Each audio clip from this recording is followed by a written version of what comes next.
I would be failing in my duty as a journalist, viewer, if I didn't show you the story that should shake this nation's conscience to the core tonight. A story that exposes the primitive darkness that still thrives behind the facade of a country aiming to become a developed nation by 2047. In Maharashtra's Nanded, young Saksham, a Dalit boy, was murdered in cold blood by the family of the girl he loved, Anchal, from a special backward caste community. They were in a committed relationship for 3 years, but her family could not tolerate the idea of their daughter loving a Dalit boy. Not only did they disapprove, they actually pretended to accept the relationship. They ate with him, smiled with him. There are videos of them dancing with him. They promised marriage and built trust only to fatally betray him. On the day of the murder, Anchal's younger brother took her to the police station to file a case against Saksham. She refused. Hours later, the same brother and family brutally killed the youth. Anchal has become the face of the medieval darkness of India by heartbreakingly marrying Saksham's dead body and vowing to live with his parents. We speak of becoming a developed nation by 2047, but what greatness are we chasing when so-called caste honor and family pride are still more sacred than a human life? When young love is still punished, when a young boy's dreams are butchered to preserve the arrogance of birth, because caste violence is a reality and it pervades this country. There is no looking away from it, there is no censoring it, and there is absolutely no moving on from it until we address it. Tonight, one question to every citizen of this country: can a nation become developed when its people are still this backward in their hearts? We are fooling ourselves if we think we are freeing ourselves from the shackles of caste. If anything, it binds us even more tonight. अचल, क्या वारदात हुई मुझे बताओ। 3 साल से सक्षम और मैं प्रेम संबंध में थे। मेरे घर वालों को ये सब मंजूर नहीं था क्योंकि वो एक जय भीम वाला है, तो इसलिए मुझे मेरे घर वालों ने उसको मारने की धमकी दी थी। लेकिन उसके सामने वो सब मतलब उसकी रिस्पेक्ट करके उसको बात करते थे, उसको भरोसा दिलाया जा रहा था कि मतलब हमारी शादी करा देंगे। मुझे भी मतलब हमें दोनों को भी ऐसा कुछ आइडिया नहीं था कि हमारे साथ ऐसा कुछ होगा, लेकिन एट लास्ट उन्होंने हमें धोखा दे दिया है। तुमने बोला कि घर वालों का कहना था कि वो जय भीम वाला था, हमारे शेड्यूल कास्ट वाला था। तुम किस कास्ट की हो? पद्मशाली, एसबीसी में आता है, मतलब स्पेशल बैकवर्ड क्लास।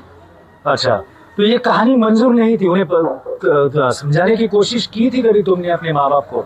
बहुत समझाने की कोशिश की थी, लेकिन मतलब वो हाँ बोलते थे, लेकिन उनके मन में क्या था ये हमें उन्होंने कुछ समझने ही नहीं दिया। जिस दिन सक्षम की हत्या हुई उस दिन तुम वहाँ नहीं थे क्या? तुम्हें पता नहीं था कि सक्षम की हत्या होने वाली है?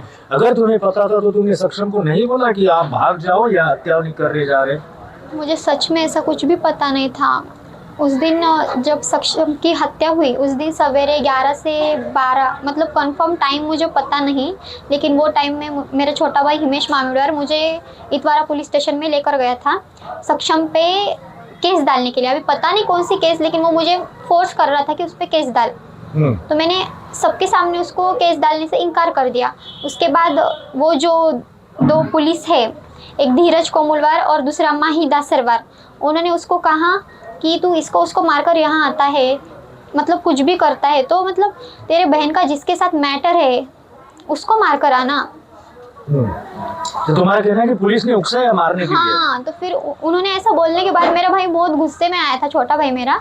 तो उसने कहा ठीक है तुम बोल रहे हो ना, तो आज रात तक मैं सक्षम को मारकर तुम्हारे सामने आऊंगा, सरेंडर होऊंगा खुद।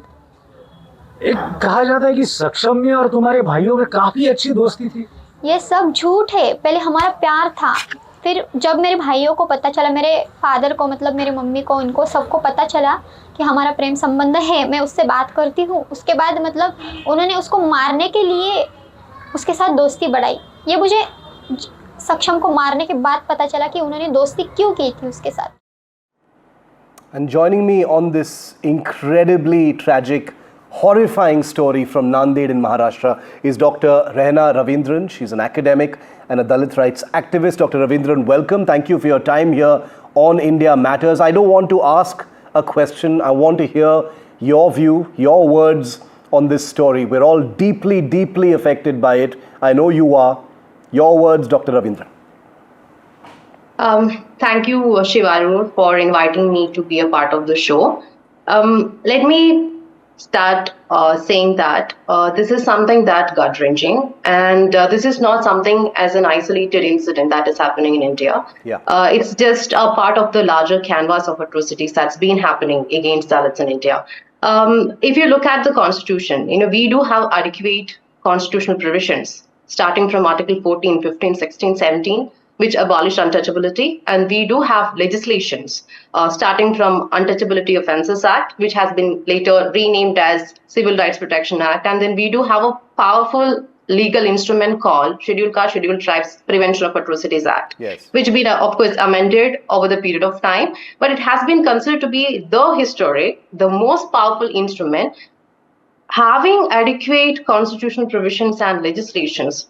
Even after 75 years of independence, Dalits continue facing the atrocities. And that is something that is so worrisome because it's a sheer violation of human rights. If you look at the human rights discourse itself, it's a sheer violation of human rights. And this is something, what is more worrisome, it's not just about, like what kind of an atrocities that's been happening. If you look at, especially the last 1 month, we have a number of incidents that's been happening, starting from Himachal Pradesh, where an 8-year Dalit boy was tied to a cowshed, and the women who unleashed that violence against the kid, saying that you have to give us a go to purify our house. And that is what, again, the caste purity pollution concept. And then the kid later goes back to house and then commits suicide. And then we do have another case of lynching, Om Prakash Valmiki in Uttar Pradesh. He been lynched, accused him of theft. And again, it's not something that is happening at the grassroots. We do have Puran Kumar's case. He was at the topmost positions in this country, and then he also faced a caste discrimination. He committed suicide. And again, we do have a Dalit Chief Justice who been again facing attack, and he been hurled a footwear. So this is something that across the spectrum, no matter what your designation, what your power, what your status, Dalits been facing, increasing atrocities. And more than that, what is more worrisome is that the kind of response of the society towards this kind of an atrocities. Every time a crime happens, we are supposed to prove the fact that there is a caste bias that's been involved. And that hate crime, that is again the onus, the responsibility of proving the caste bias is something that's been again vested on Dalits. Yes. Why is it so? Again, every time the crimes happens, one thing is that again, there is a kind of a criminalization of the background of the victim. That we had seen, especially Om Prakash Valmiki, he been called as a thief, and Dalit IAS officer Puran Kumar, who is being called as a corrupt officer. So there is a kind of a pattern and tendency of criminalization of the background of the victims. There is a blaming of the victimhood. Yes. And again, there is a kind of a shielding of the perpetrators. Dr. Raveendran, in this particular case in Nanded, involving Anchal and Saksham, the boy is from a Dalit community, the girl is from, she describes it as the Padmashali SC community. I just want to know from you, the family that perpetrated this crime, they would have known that they are not going to get away with it. Where does that kind of fearlessness to commit a caste-based atrocity come from? How deeply entrenched is this in this day and age? It may be an obvious question because you're an academic, you study this, but I'm saying for the larger public, there is a sense of shock that a murder of this kind, where the family is not even trying to escape, not even trying to hide the crime, can happen like this. Again, this is another reflection of the culture of impunity, if I may say so.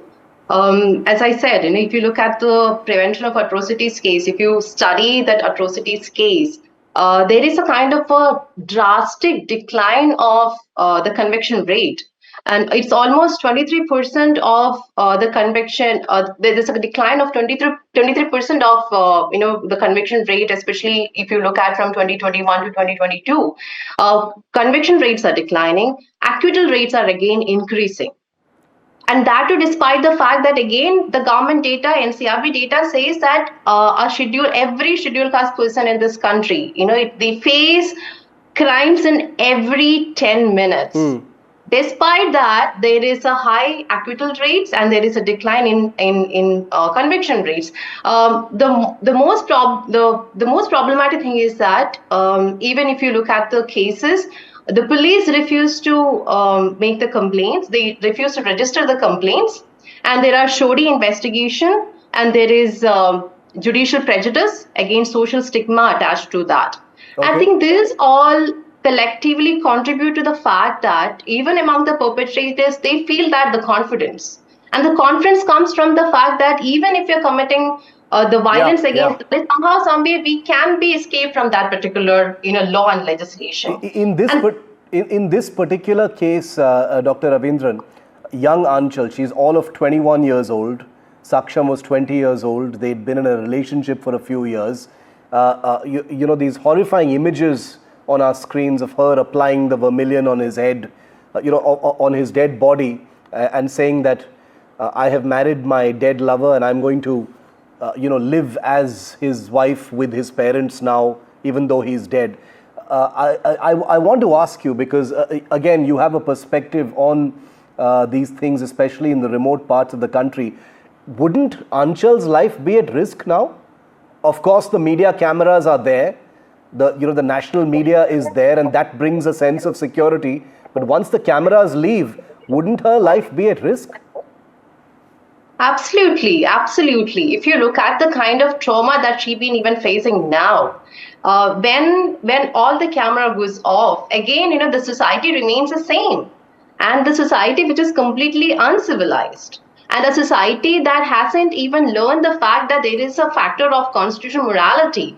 We as a society has been completely failed, especially in terms of upholding the individual freedom. I think that is more important, especially when it comes to the social prejudices and practices. We don't see an individual as an individual. We see an individual along with certain kind of social identities, and those social identities are being manufactured in order to oppress their rights, their freedom, and of course their own agency and existence. And of course, even when you look at the girl, even after the death of her boyfriend, what kind of life she's going to live is something that again, we overlook those kind of a microaggression, especially if we call it as a microaggression. Again, we can say that as a society, again, she is not be able to live in that particular society where people look at her from the kind of from the perspective of the social stigma and caste prejudices, which is something that we as a society should stand for, but we actually fail in terms of protecting the dignity of Dalits. Dr. Rehna Raveendran, thank you very much for your time tonight on this truly horrifying story, and I promise you that here on NDTV we won't turn our gaze away from Anchal or from caste violence anywhere in this country. NDTV will always shine the light on what is a terrible, terrible reality even in this day and age. Dr. Rehna Raveendran, thank you very much for your time. Thank you.